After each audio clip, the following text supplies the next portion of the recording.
Yep, here I am back outside, standing up against my brick wall. Been a bit of a rainy day here in Brisbane, so I haven't been able to record too much because it's been noisy inside, it's been noisy outside. It's just cleared up now, and as you can hear, it's getting on to dusk, so the crickets and all that are coming out. You might hear some frogs and some. Hopefully, there's no cane toads running around. They seriously freak me out at night time. Anyway, getting off track again now. What I wanted to talk about in this one is a little bit about DXE, now Direct Action Everywhere. Now, I haven't been a supporter of that organisation because I believe that they are more, it's more of like a social acceptance thing, or a place where it's all about the activists or those doing the protests than it is actually about animal liberation, or, you know, as they claim, direct action everywhere, or even animal rights. Now, there's been what was it? There was a I think it was Cleveland Bar and Grill or something like that. There was a one of their, you know, it's not food, it's violence demonstrations appeared on Facebook in the group AR Zone. There's been a bit of a discussion about that one now. The people there are promoting it as being something that's good and this and that and everything else. But, you know, the thing that you need to remember, and people need to be, you know, actually consider, is as per what it says on the website, DXE is just a platform. It's not an organisation or anything like that. Now, what changes things is that they have a global steering committee. Now, platforms don't need steering committees. A platform is somewhere where someone can get up, say what they want. I mean, you know, have a look at this now. YouTube is a platform. Twitter is a platform for people to share out their stuff.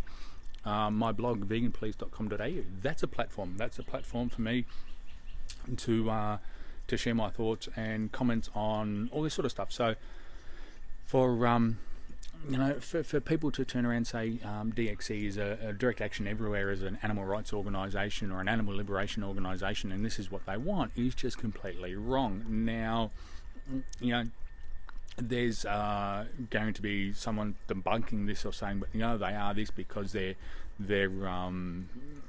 what do they say? You know, disruption and all that sort of stuff. Yes, they are disrupting something. It's not disrupting for the benefit of the animals. They're disrupting something for the benefit of the protesters, because they get to put back on Facebook or record a YouTube clip and things like that and say, oh, look what we did for the animals. Look at this. And going back to this Cleveland one, is that, you know, they're up there shouting, oh, it's not food, it's violence, and claiming that they are non-violent and things like that. Yet it's clear in that that Cleveland one is that they're actually exhibiting violence, because even though that they were being directed out and forced out of the place by them resisting, that is also exerting violence as well. So, you know, this is the whole thing, is that you can't claim that you're against the violence on one hand and yet commit violence on the other one. Even shouting at people is still committing violence. Now, you know, I'm sure a couple of trolls are going to come out and say, oh, you know, but Direct Action Everywhere is doing this for the animals and doing that for the animals. Well, apart from the open rescues that they do, they don't really do that much for the animals. You know, Direct Action, if they were really concerned about you know, saving animals, why aren't they doing all this sort of stuff at the slaughterhouse? Why aren't they, you know, storming through slaughterhouses and actually doing something about the animals there, letting the people know that they're committing an act of violence against another being?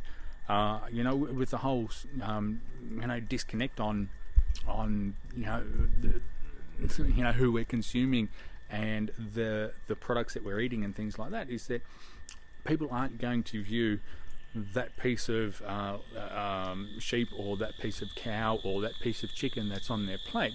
They're not going to view that as an animal. Now, hopefully you can still hear me with the crickets coming up. If you can't, I'll see if I can edit that out or tone it up. But yeah, so this is the thing, is that you know, Direct Action Everywhere isn't an animal rights organisation, because they don't actually promote animal rights. What they are doing is promoting the disruption. They are, you know, through the whole screaming, it's not food, it's violence, and all their speeches, not once have I heard them talk about rights for other animals. So, you know, this is the thing, is that this is what gets me about all that sort of stuff. And, you know, as I said on the Facebook in the AR Zone discussion, and I'll even say it again now, is that organisations like DXE and 269 as well are simply a platform for the misanthropic or the angry vegans to get up and shout at other people because they feel that this is their way of doing something. They get to shout at someone, they get to express their anger towards humanity. Same as the misanthropes, they get to express their hatred for humanity by turning up to these things and by yelling abuse at people. Talking to my partner the other day about the infamous Coast to Coast protest that was on the Gold Coast, the circus protest. And there was discussion that the protest, one of the options was to do a silent protest, and one of the organisers from Coast to Coast at that time turned around and said, no, some people do need to be shouted at. So this is the thing, is that, that's what gets me about all this sort of stuff. It's not doing anything for the animals. It's just there to help these people pretend that they're doing something. Same as storming Bernie Sanders over in the US and Hillary Clinton and all that sort of stuff. They're saying, but the leaders are responding to it.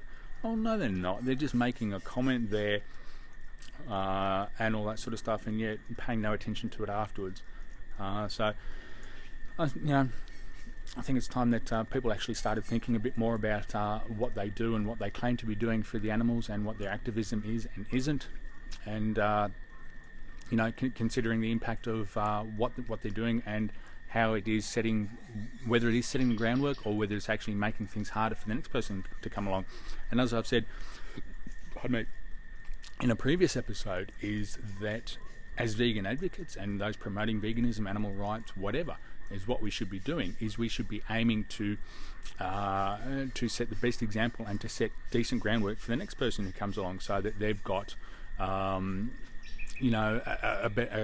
solid platform to work on from there. So anyway, that's my thoughts. I'm sure the trolls will come out and say how completely wrong I am and that I'm a new welfarist and whatever other things and all that sort of stuff. So anyway, let me know your thoughts below. Thanks for watching. This is another episode of Vegan Police TV, and remember, don't fear the vegan police, we're here to help.